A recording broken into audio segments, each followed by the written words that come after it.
Bruchim Habayim. You haven't got handouts over here? Okay. So, welcome back to our Learn It Up.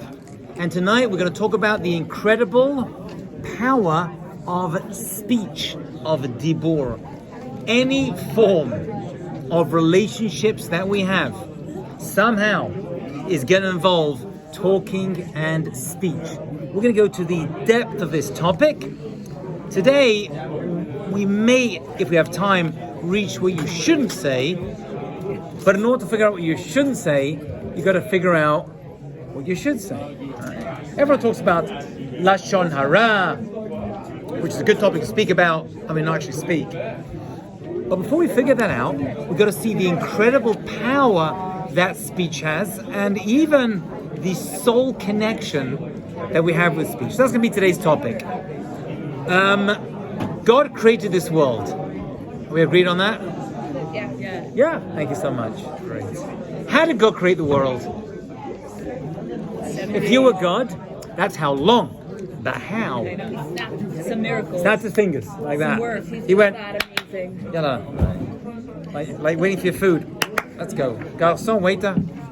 No, he knew what not to do. He knew what not to do. Okay. He knew what to do. But he knew what to do. He said, let there be light. Right? He said, let there be light. Yeah.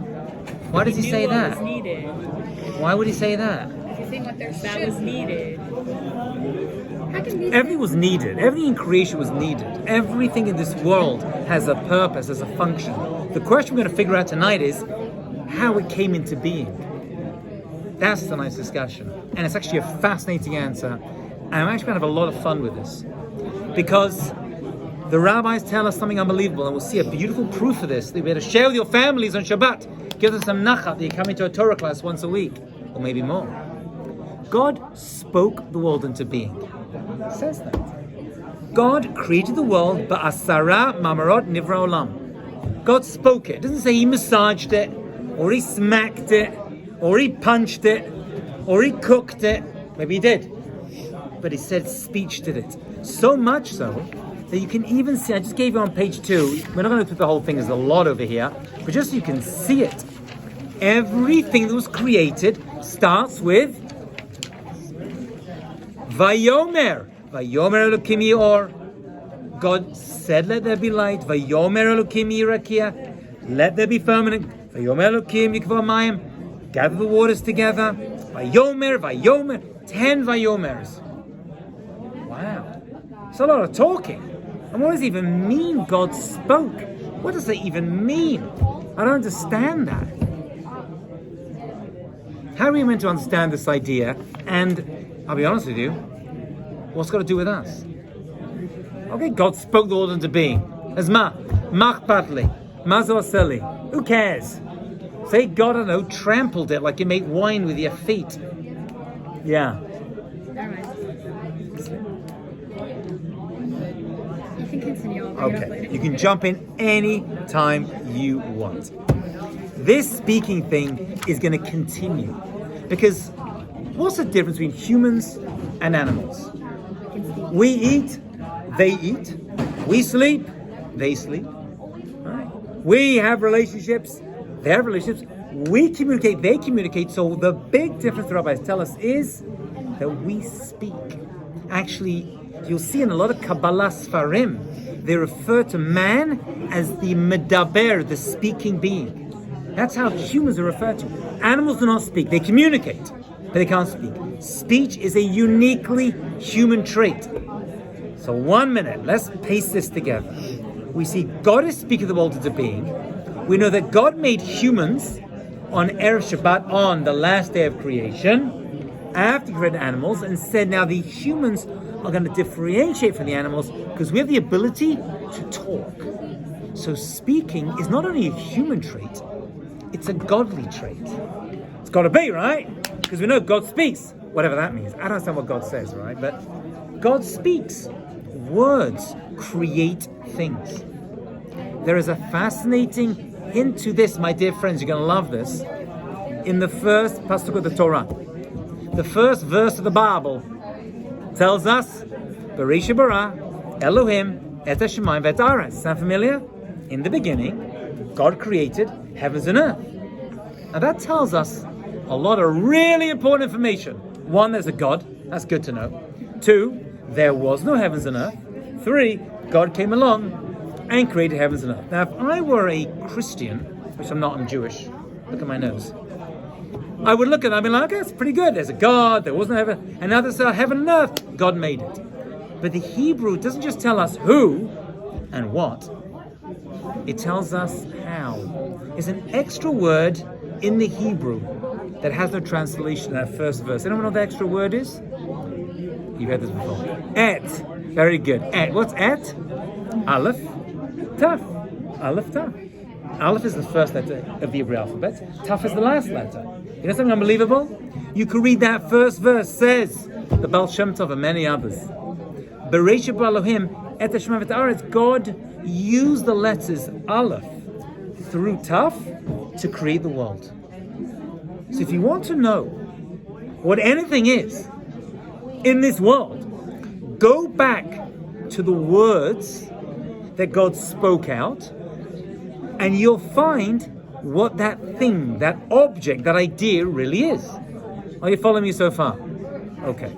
Let's look at some examples. Actually, Hebrew is the only language that I know of where the Hebrew word for an object and the Hebrew word for a word is the same.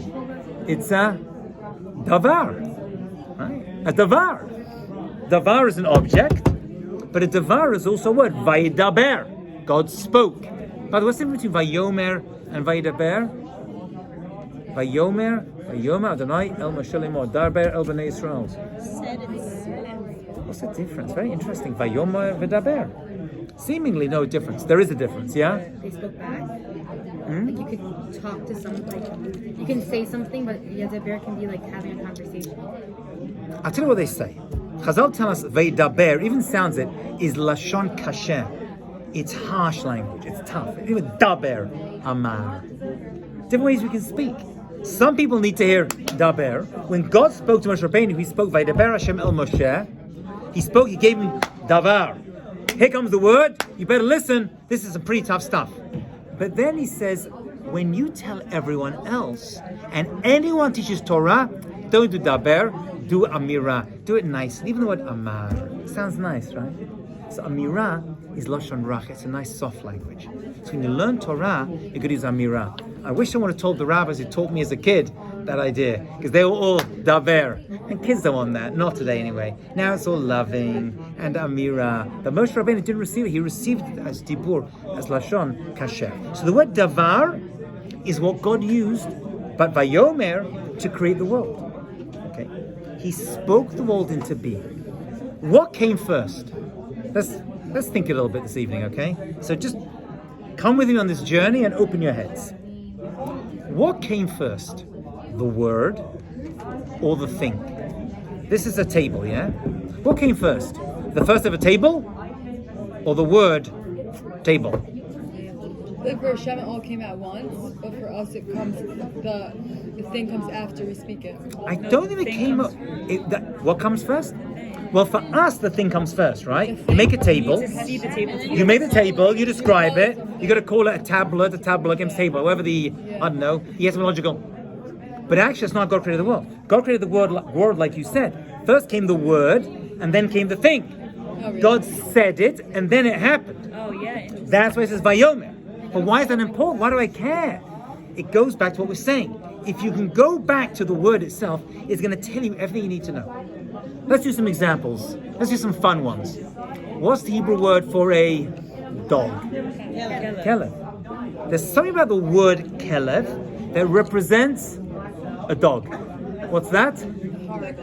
Kol Lev. All heart, man's best friend. See, the word came first. That's why in Judaism, actually happens to be, we like dogs more than any other creature. We actually give them a lot of status.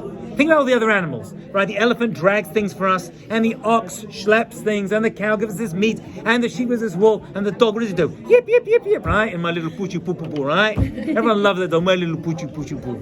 And yet he gets to be at the table, feeding him, in the bed, walking.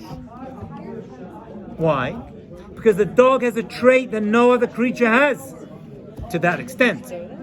It's loyal. Because it was created that way. That's why in Judaism, actually, we reward dogs. Anyone know how we reward dogs in Judaism? Not anymore. With what?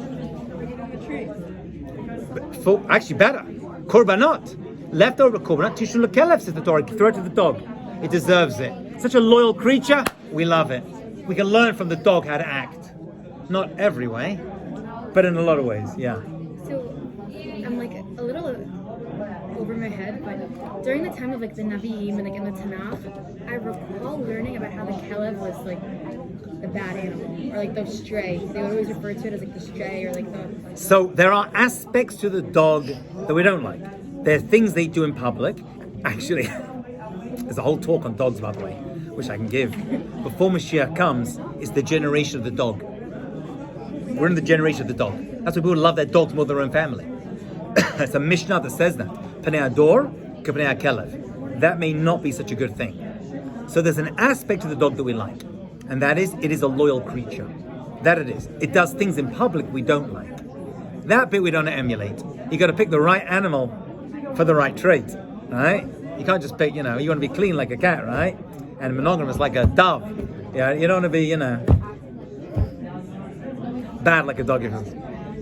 Okay, so that's the dog. But it's going to work with any Hebrew word. What's the Hebrew word for a face? Panim. Panim. Right? Now the same word panim, the same letters in the same order spell panim. What's panim? Inside. Why would the word for face be the same as the word for inside? Well, how do you know how someone's doing? When someone walked in this evening, if they walked in like this, they're upset. If they walked in, they're happy. You don't look at the hand, the knee, or the foot. The face reveals the panim. You have that experience? Give me someone really, really good looking, like a beautiful, he's like a handsome man or a beautiful woman. And then you get to know them a little bit, and you get to know their panim, their inside, and they're not nice people. They actually become ugly. You ever experienced that before? Or the other way around. You meet some guy, you're like, oh my God, look at that, can't even look at him. All right, put a bag on his head, right? Look at some girl. And then you get to know their insides, and they're really nice people. Their face changes. Their panim reflects their panim. My wife says she first met me. Okay, never mind. But, so the panim, by the way, it's interesting. The word face comes from facade, pure exterior. They describe certain people in Jewish history who are very good-looking people. Who's the most handsome man in Jewish history? Anybody know? He's not described as the most handsome. Yosef. The Torah itself says that women used to jump onto walls to catch a glimpse of him. Who's the most beautiful woman in Jewish history? There's a few of them. Rachel was beautiful. Leah had some problems, right? When she had crying problems, she had nine that were rakot. Esther Hamalka. But her beauty was used for it. She needed her beauty for it. It was part of her mission. But why do we care? We're Judah, we're into spirituality. Because it shows that her insides were beautiful. That's why actually Esther, everyone pictures her as some young woman, right? In the Megillah, she's like 18, 19 or whatever. She was probably like 50 or 60 years old, the Mama always tells us. Changes the whole story, right? Right? She's less Scarlett Johansson, right? And more, I don't know, Meryl Streep, whatever you want to say, right? But because the face reflects the panim. How do I know the Hebrew word? Are you with me? We could do this all night. What's the Hebrew word for a scales? Moznayim. What's to do with the word moznayim? Ozen. Ear. Why would the word for ear be in scales? Your balance is your inner ear. We've known this for thousands of years. Right? Your inner ear is your balance. So the Hebrew word is always going to reveal this to us. What's the Hebrew word for love? We mentioned this before.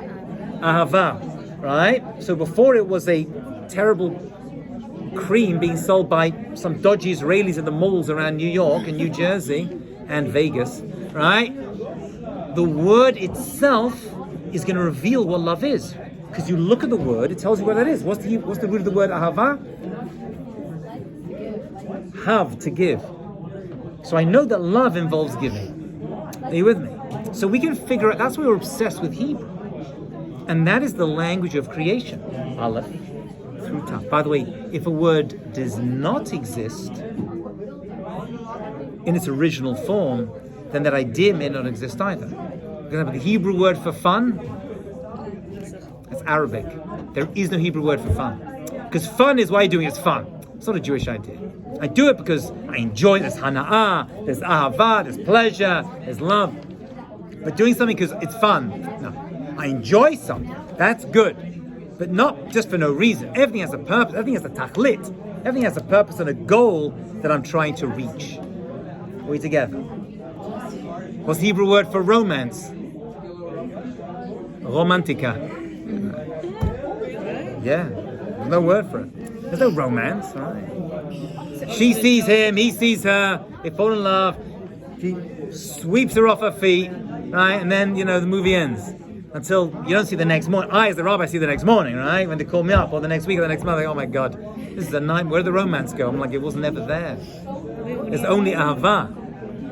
This idea of this romantic thing, that it's going to be fantastic, he'll swim off my feet, everything's going to be great. That's not a Jewish concept. There's no romance. There's fun, there's love, there's giving. Right? That there is. Wait, there's no fun, you said. Oh, you're right, there is no fun. Yeah. Nothing about marriage, there's no fun. There's hana'ah, there's enjoyment. You're right. Okay.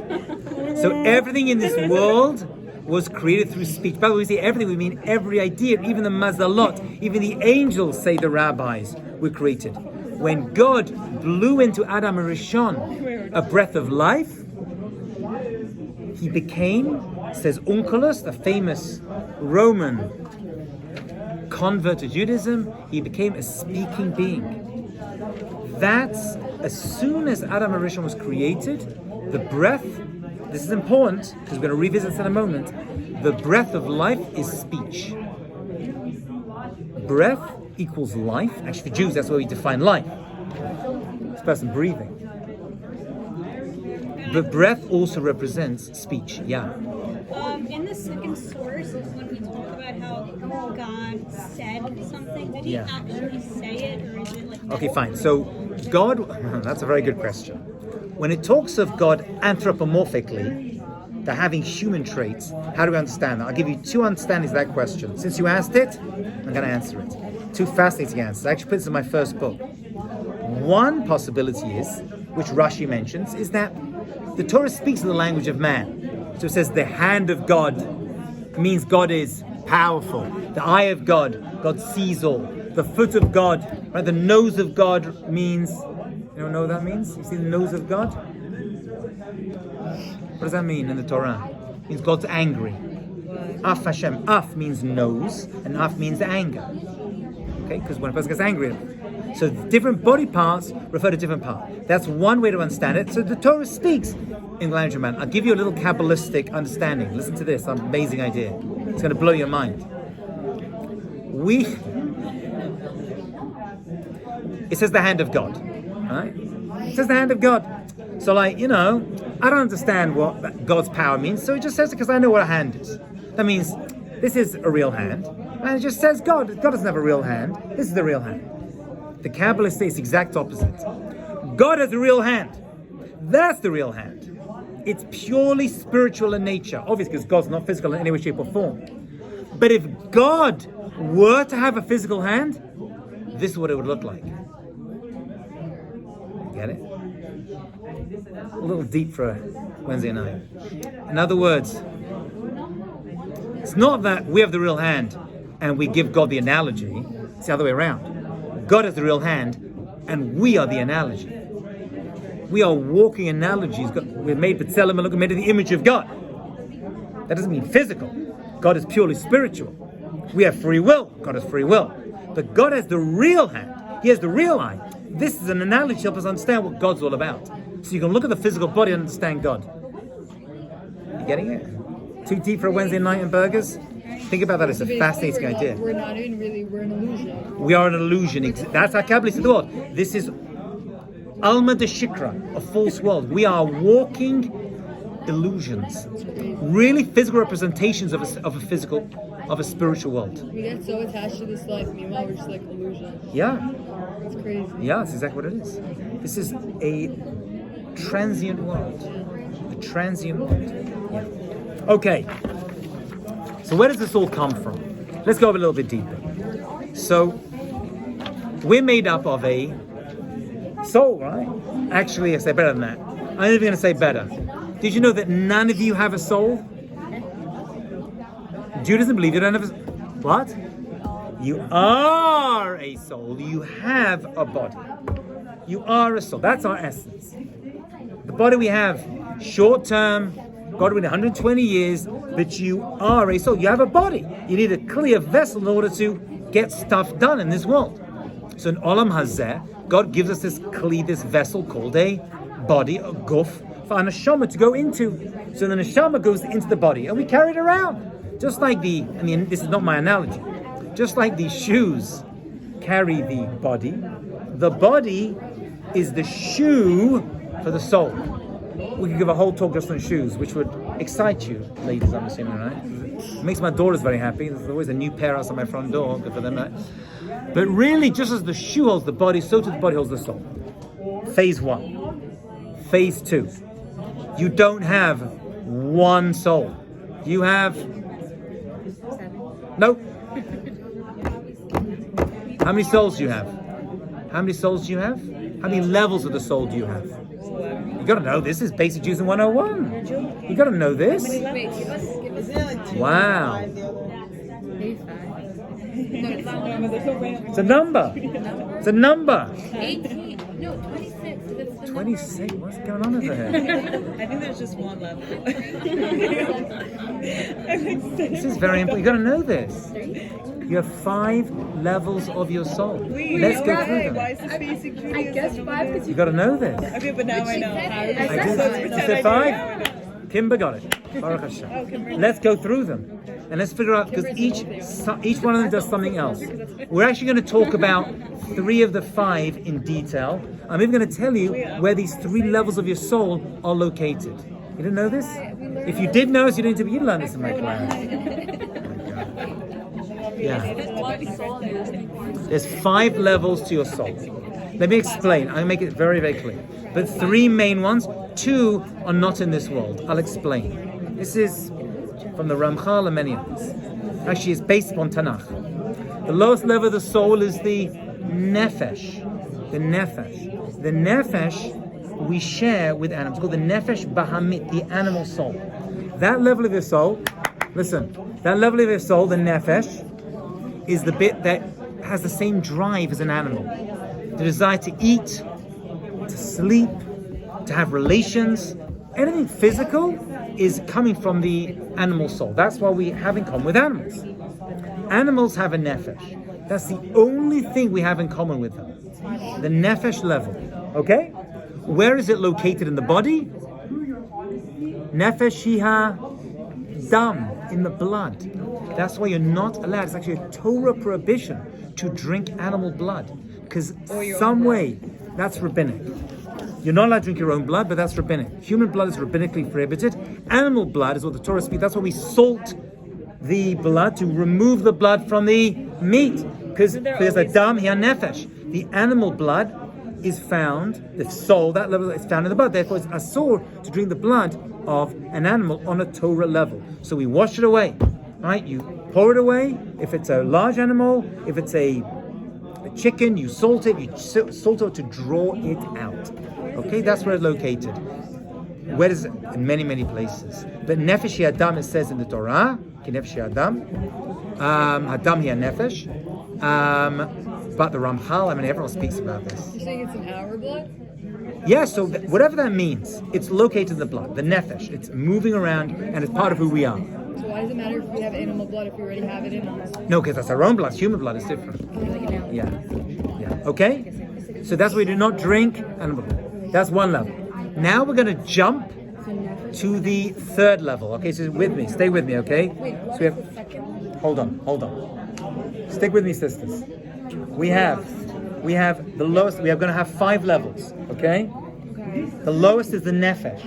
That's the animal side to us, and that's in the blood. That's what's whatever that means, located in the blood, okay? We have action, thought, and speech. Action is going to come from the nefesh. So we have nefesh, blood, Together with animals, and that's action, because animals work on action as well. I mean, Are we together so far? animal and blood are the same level. Okay. Yeah. The blood is the nefesh. The two are synonymous with each other, the same. The nefesh is found in the blood. Good? We've only done one level. Nefesh is one. That's the nefesh, the desire. That's part of the soul that's inside us. It's right. It's a physical, it's a spiritual thing located in the blood. I mean, Yes, bloody nefesh. Yeah, that's why you cannot drink animal blood. No. Inanimate objects do not have this. Only humans and animals. Nefesh bahamit. Okay, are we together? Now we're going to jump. We haven't done it yet. We've done one level. One level. The next level, which is nefesh. The next level we're going to look at is the neshama. Now the neshama is what you'll hear of as the soul. But that, my dear friends, is actually a level, one of the 5 levels of the soul. The middle. So you have I'm jumping for a reason, don't worry. So if you're writing this down, just make a gap. You have nefesh, and then you have neshama. Animals do not have a neshama. Animals do not have a neshama. Where is the neshama located? In the brain, the moach. The neshama is what differentiates us in a big way from the animal kingdom, that we have this ability to think. That's the neshama, the soul. And it's really the main part of the 5 levels. That's what we refer to all 5 as a neshama, a soul. Are we together so far? Yeah. So you have nefesh, you have neshama. Okay? There's something missing in between. And what's that? That's called the ruach. And you see the soul is referred to many times in Tanakh and the Gemara and Jewish writings as the ruach. What is a ruach? And so it's usually translated as spirit. But actually, what does the word ruach actually mean? Neshama means a breath. A breath. And neshima, because God breathed into Adam HaRishon a soul. So neshama is neshima. That's what it refers to. But the word literally is related to another word, which is a neshima, a breath. Because God breathed Baruch Hapav into Adam's nostrils, the neshama, nishmat chayim, a soul of life. Okay? Great. So now you have this neshama in the middle. And that's the ability for us to have free will. We make decisions with our brains. Is it good for me? Is it bad for me? Should I do this? Moral decisions. Animals don't make moral decisions. They don't have a neshama. Humans make moral decisions. Right? We can decide, should I be cruel or not? Animals work on instinct. So the neshama is that part of our soul that allows us to make moral, ethical decisions. We have free will. Animals do not have free will, which is why humans go to Olam Haba, but animals do not go to Olam Haba. Why? Because in order to get into Olam Haba, into the next world, you have to have earned it. How do you earn it? Making decisions, good versus bad. Animals don't. They act on instinct. They work on instinct. They don't make moral decisions. They're like, how to make the world a better place? How do I stop global warming? They don't do that, right? We humans do. We have a neshama, which we receive from God through a neshima, through a breath that He breathed into Adam HaRishon. Where is it located? In the brain, because your brain's making the moral and ethical decisions. But there's something missing. And that's the second level. We have nefesh, we have neshama. What's in between? What's in between is ruach. Ruach is translated as spirit, but it actually means wind. What does it refer to? It refers to when your neshama and your nefesh battle it out, because the nefesh wants to sleep in, and your neshama wants to become a better person. Your nefesh wants to eat everything. And your neshama says, well, maybe that's not kosher or not healthy, whatever it is. That battle. It features in the ruach. Where is the ruach, that level of the soul, located? Wind, right? Or air. What's that? Speech. Speech. The ability to speak, animals don't have, because they only have nefesh, right? So speech is the way we manifest the nefesh and the neshama. How we talk to each other. That's from the level of the ruach. Now, where is that located? Because air, right? Right now I'm talking to you. What's happening? What's happening? You don't see me talking to a cow like, hey, how are you? I don't have that ability to understand like a human can understand. So what exactly is going on? Well, when I speak to you, there is actually My vocal cords are boom, boom, boom, boom, boom. There is air coming out, right? And the noise, and it's hitting your eardrum and bouncing against it. When two people speak, or actually, if you don't mind me saying this, we are two lumps of meat that standing for each other, right? But what differentiates us from two animals together is that I'm speaking to you. And that is creating a relationship. A unique relationship that only speech can create and destroy. Got to talk about that too, right? Suddenly you know how negative. If words can build, then words can destroy. If God used words to create the world, then bad words or lashon hara is going to destroy the world or destroy people, because God used speech in order to create, including man. So where is ruach located? And this is the key part, because this is just air. That's not a location. That's a manifestation of what part of the body? The heart. You speak from your heart. Right. That's where speech is located. Makes sense. So where is speech? We don't speak. That's why, what's the highest level of speech?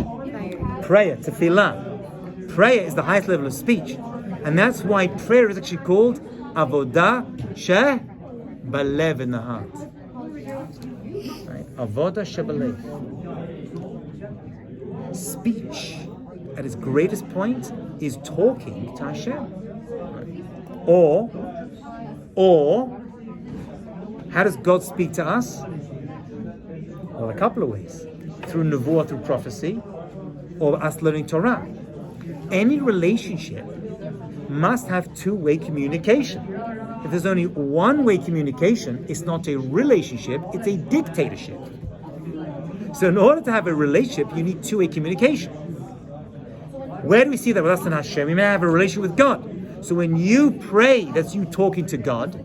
When you learn Torah, that's God talking to you. So you have a two-way relationship. If you only do one, you're missing out on building a relationship with God. How to build a relationship with your spouse, your friends? You talk to each other. Speech is the ability to create. But when I speak to you, my brain is filtering, but I'm talking from my heart. I mean, Judaism is not a religion, it's a relationship. It's a relationship between us and Hashem, beinam lamakom, between us and each other, beinam lachaveiro, and between us and ourselves, bein adam la'atzim. So any relationship, any war, always came around through speech. Someone says something to someone, any fight, any argument, any good relationship you're in, speech is a major part of it. So now you have thought, which is in the Nisha Ma, which is the soul. You have action, and then you have speech in between. So now speech is connecting your body and your soul, your Nisha Ma and your nefesh. It's sandwiching it together. It's what connects the two. Animals cannot speak. They don't have a ruach. They only have a nefesh. They're limited in their ability, not only to make moral ethical choices, but even to speak them out. In Kabbalah, they refer to these three as naran. If you see naran, it's nefesh, ruach, neshama. There are two other levels that are not located in our bodies. So this is above my pay grade, called the chaya and yechida.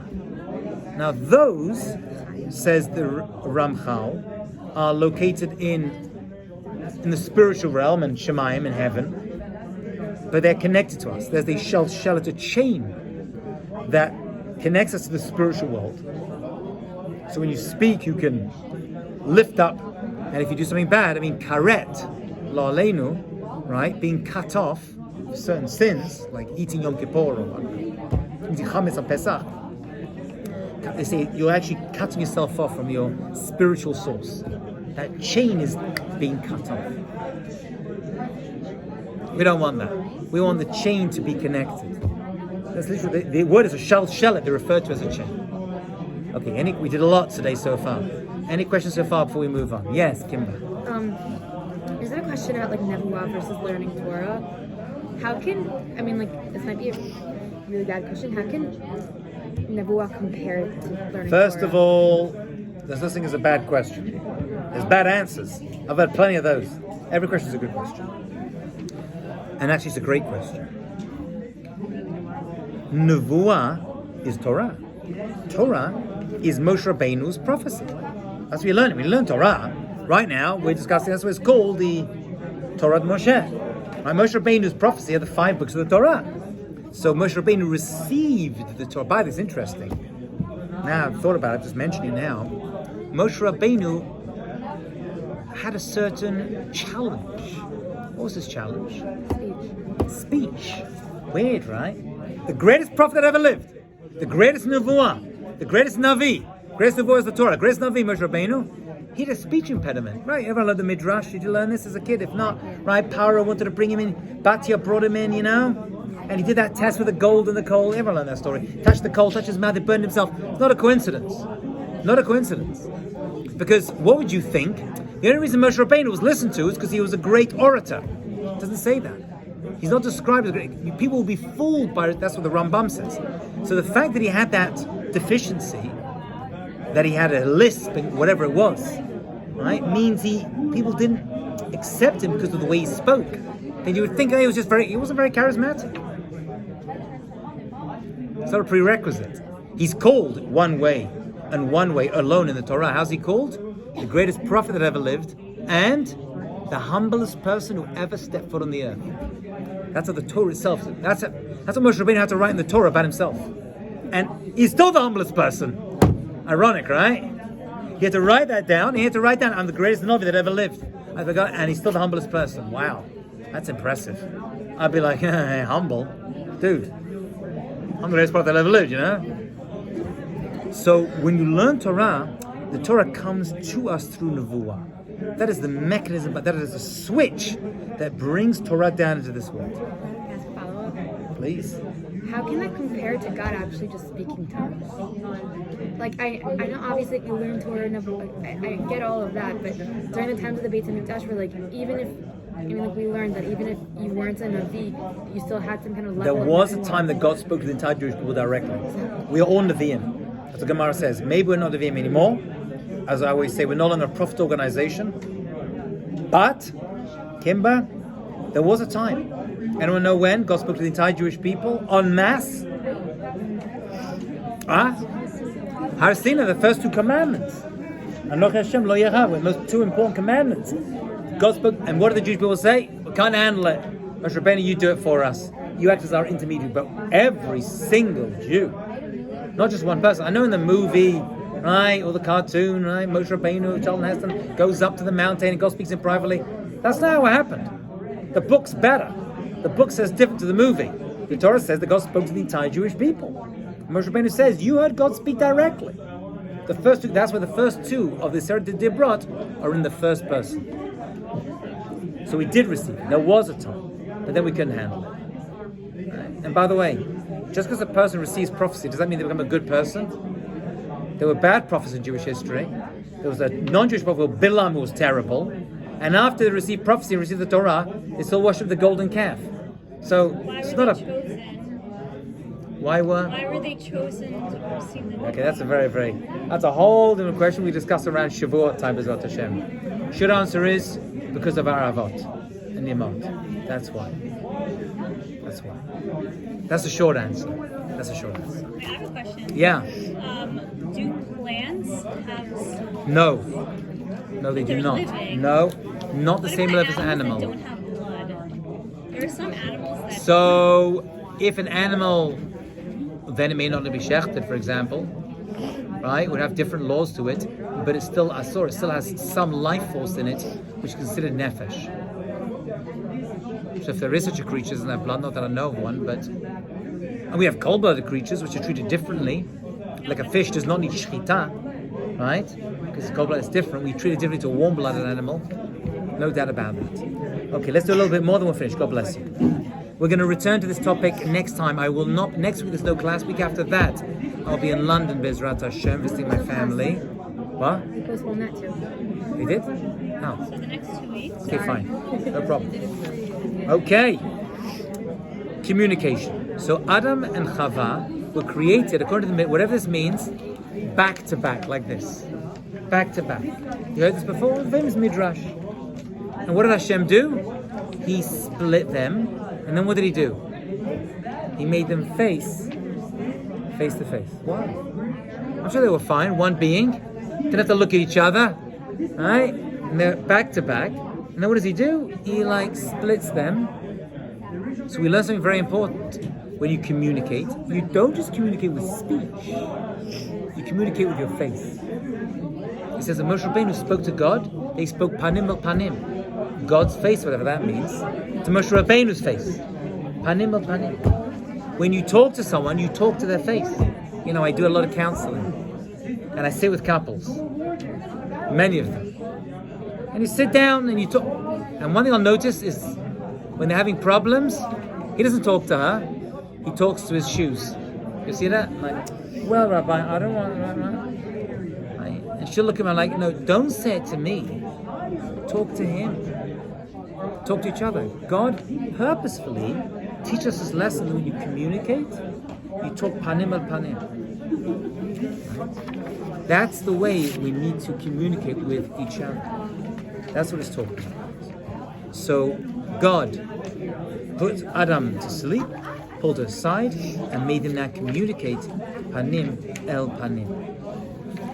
If everything I'm saying is true, and it is, trust me, I'm a rabbi, then we know the power that speech has. Because speech created the world.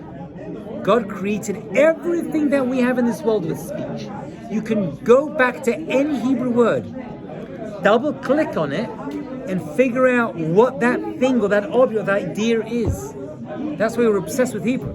It's like I always say to people, give me an example of a romantic language. French. Right? Give me an example of a descriptive language. Spanish, they say, or English, they say Chinese, Mandarin. Give me a harsh language. Everyone says German for some reason, I don't know why. I think we have some history with the Germans for some reason, right? I had to do 1 year of German in high school. Something about it, it's very harsh language. But if I say spiritual language, that's Hebrew. Lashon Kodesh. It's actually called the Holy Tongue. It's a spiritual thing. That's why there are some people who don't, some communities in history, who don't speak Hebrew. They want to reserve Hebrew just for Torah and for mitzvah. There's such an idea. But really, just speaking Hebrew, so the commentator, is a mitzvah. The Hebrew words are a powerful thing. And I'm even going even further, since we're discussing it. What came first? You or your name? Now that's interesting. What do you mean by you, though? Why did you say you? Why did you say that?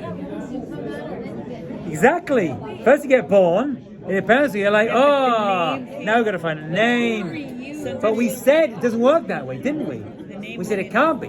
We said God spoke world into being, so it's got to be. I mean, if we take this logical conclusion, it's got to be that your name comes first. Well, how could that be? You know the answer to that? Because your Nisha Ma was made first, and the middle letters of the word Nisha Ma are, you can write this down. Shem, his name. Boom. Drop the mic. Right? Shem is Neshama. That means when your parents name you, they're not naming you. It can't be. It's the only form of Ruach HaKodesh or maybe even Nuvuah that exists to this day. Because your parents can't decide your essence. That's God's job. They just take the materials and try to make it into what they have to. So your name comes before, and then your parents receive a nubuah to give you your name. I mean, I've heard many such stories. I have a friend of mine who, for a boy, is named at a Brit Milah, right? So what do? They go up and they say, okay, after they made the bracha, they do Milah. He says, what's the name? And he says, stop. He walks off the Aaron, right? Standing there. He walks to his wife on the other side. She's in the ladies section. And he comes back. And then he names the kid, whatever it was. So I said, what was that about afterwards? What was that about? He says, we decided on a name last night, And I said, you know what? That's not his name. That's not his name. And I had to consult my wife, and I said to her, you know what? I'm not comfortable with the name we gave. And she said, me neither. And he said, how about it? She says, that's the name. That's the name. And that was the name given. Why do we name after? What is this thing of naming after grandparents, right? Who here is named after a grandparent? I'm named, right? We all have a grandparent. Maybe a time of year you're born. Why do we do that? There's an old joke, or not? It's actually a new joke. How do you know the Avot were not Sephardi? Because it wouldn't have been Avram, Yitzchak, and Yaakov. It would have been Avram, Yitzchak, and Avraham. Get it? Good joke there. So why do we name after our grandparents? What you're saying is the Nisha Ma is still living on through them. According to the idea of Gilgal, reincarnation, maybe really living on through them. Just do it for respect. Every time that reincarnated, you still have the same name. Oh no. No, if it comes through the child and the grandchild, it's we have to all talk on reincarnation to see how that works. It's only the Hebrew name. It's only the Hebrew name. No. No. Let's say your name is like English, like Ma, that could be a little different. If you're known by name, that could be as well. You got to be, that could be. But your Yiddish name, people use Yiddish names or Ladino names, If your soul is the same soul every single time. Not the same. It's not one thing. You got to see don't see a soul as a body. You're confusing body with a soul. You got to see a soul as like a gas or a drop. You have one drop that comes down and it goes to different places. One body can only be two places at the same time, but one soul can. It's split up. That's why there's only 600,000 souls. Core soul to the Jewish people. There's many more than that. It means they're being divided up. So it's not what you're thinking. You got to change your head when it comes to understanding them. So it's funny. I tell you, my wife, she live and be well. She has dreams before each child is born. Tells me the gender, which she got right 5 times. And the names come to her in a dream. I'll tell you one story about one of my daughters. My second daughter was born. I was expecting a boy, because, study man. And then I had a girl, Baruch Hashem. And another girl, Baruch Hashem. And another girl, Baruch Hashem. And then another girl, Baruch Hashem. And then finally I got my boy, Baruch Hashem. But I love all of them the same. Well, it depends on the week, but whatever. Let's be honest. Sometimes they can drive me nuts. But anyway, so she has a dream with my second, and she says, I have the name. It's going to be a girl. All right, 50-50. Comes a girl. All right, you did good. She goes, I know the name. It came to me in a dream. Name? Chaviva. I'm like, what kind of name is that? She goes, that's the name. That's the name. And I'm like, I hadn't heard the name before. What kind of name is that? Chaviva. Sarah, Shoshana, Miriam, Rachel. We used Rachel for the first one, so that was out of bad. But give me a name. She goes, that's the name. I'm like, can we choose another name? She goes, no, I just told you, that's the name. So we have minhag. When do we name? You go to do Shabbat, you get called up to the Torah, and you name the child. So I prepare. It's Friday night, Erev Shabbat, and actually Erev Shabbat before Friday night, I call my rabbi. I said, listen, I'm having a problem. My wife wants something. He goes, let me give you the rules. First of all, don't argue. I'm like, too late. She goes, next, don't give a child a name. It's going to embarrass them, right? Nowadays, this is my daughter Brooklyn, or Moonbeam, or I don't know, Kakamami, whatever it is. You shouldn't do that. You shouldn't give a name. It's going to embarrass a child. So I said, well, my wife had this dream. She wants the name of them. She goes, whatever your wife wants, you should do. That night, I took out my chumash, opened it up to that Parsha of Vayigash. I read through the Onkelos, which I don't do every week. I should, but I don't.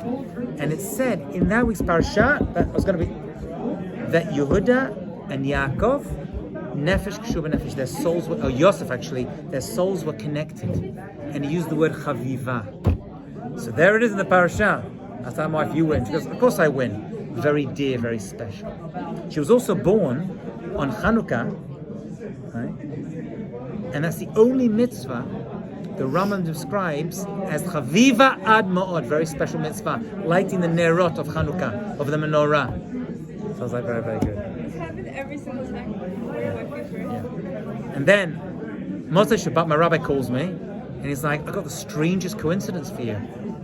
Open the Gemara. I said, And the first name I saw was Rabbi Chaviva. I was like, that's freaky. And that's her name. And she is very Chaviv. And she's very special to us. And she's living in Eretz Yisrael right now. She's studying in Eretz Yisrael right now. So Nebuah is real. Nevuah is not real, but it will be again. The Prophet Yoel tells us that Hashem is going to pour out His Nevuah to everyone before Mashiach comes. Once Mashiach comes, it's going to return. Do we get signs? It's going to be very clear. Very clear it's going to be. No, I'm saying like how your wife thought of the name. It was a sign, no? It was a form of Ruach HaKodesh. You can't really say it was Nevuah, but it was something. But everyone gets it, whether they realize it or not. I mean, you could ignore it.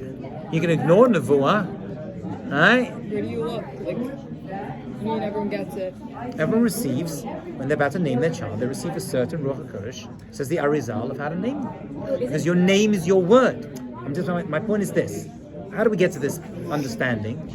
Because your name is more than just your name. It represents your neshama. Just like Caleb is called. So you're not just like Shoshana. That's your essence. That's your essence. You can figure out your mission by looking at your Hebrew name. Your name is like, that's why you go to some Kabbalists, which I've done, and I've given my Hebrew name, and they'll tell me things about myself. Like, how do they know that? Because your Hebrew name is revealing it to you. What about people that have to change their Hebrew name? So, very good. We have this custom. People get lo leinu. No one should know this when it gets very, very sick. Change their name. What you're doing is, you're not saying, this is David, now he's David Chaim, right? Or David Raphael, or Shoshana Chaim. You're saying, I changed the name, I'm actually changing the neshama. So David was sick, but David Chaim, he's well. It represents a new person. That's actually what's going on. It's exactly this idea. By changing the name, you're saying this is a different person completely. We're changing the neshama. Like adding to that, like whatever, like you're getting judged up there, everything before you did, before your name got changed, is it still like? It's made a change. It's change. You're a new being. Actually, the Rambam says. That's why changing names also. Yeah, that's a big deal. The Rambam says that it used to be Erev Yom Kippur, people used to change their names, and it's been a new person. Every year. Imagine that. Can you imagine that? Or not every year, maybe once in life. Right now, I'd have 49 names if it was me, right? But they would change their names to represent us, yeah. So can you get these kinds of wins when it's not about names in regards to naming a Can a child? person get Ruach HaKodesh? Yeah. Of course they can. So how do we know it's Ruach HaKodesh? That's a good question. It's not so clear. It became murky. Once Nevuah was removed, actually go back. Once the Yetzer Hara entered us, it's difficult to figure out what really is Ruach HaKodesh. But we have that ability. And Jewish people more than others. Right? Because we're not Nevi'im, but we're B'nai Nevi'im, says the Gemara. We have a little spark of it. What's called in Yiddish the Pintel Yid, they always talk about, a little spark. That's why Jews always want to change the world, right? And save the planet and make movies, right? It's always a Jew trying to change the world. Why is that? What's our obsession with this whole thing? We always have this major impact. That's the level of the neshama that is coming out. That's the level of prophecy that wants to create something and change the world. Wait, so there's also non-Jewish. Yeah, absolutely, non-Jewish people get prophecy too. Yeah, absolutely. Bilam was a non-Jewish prophet. He misused it. Okay. Yes, we believe in dreams. Of course. Dreams are a form of Nevuah today. But at a much lower level, but yeah. People do. Bibi, yeah. Yeah. Dreams are nowadays how Ruach HaKodesh came, but that's how they come to us through dreams. Dreams are a 60th of prophecy. Not all dreams. Some are complete nonsense. Yeah, after. Sure. But if you want, we'll do a whole talk on dreams. I have a whole discussion on dreams. Okay. You want to do names as well? Yeah, like By the way, all of you should do this, by the way. Look inside your Sidurim. At the back of the Sidur, there's a list, you'll see, of letters. 2 letters next to each other. Before you step back in the Amidah, you should say a pasuk that represents your name. Are you aware of this? Very, very important. You know what? People are not aware of this. Open up any good Sidur, especially a Sephardi Sidur. what do you mean in the back? There's 2 Bring me a Sidur and I'll show you. Should I actually get a Siddur? There's Sidur. and I'll show it to you. You say what the first letter of your name you see with Hasidim. You never heard this before? Before you step back, you should say it. But there could be different There could be. It has to begin. Before you finish the Shemona Esrei, you should say a verse that begins with the first letter of the Hebrew name and ends with the last letter of the Hebrew name. What if you have two Hebrew names? Then you have two verses. Both my Hebrew names started with the same letter. You have two verses. So I have Mem Chet, I'm Mashiach, Avraham. Just Mem Chet, right? Mar Brashon Etzchaim Selav Shavruach. And Avraham, Aleph, Mem. After the Chaz Yuduf Kolim, I have Shafat Yamim. But you could say Different verses, yeah. There'll be some different verses. So at the back of the Siddur, it lists the verses.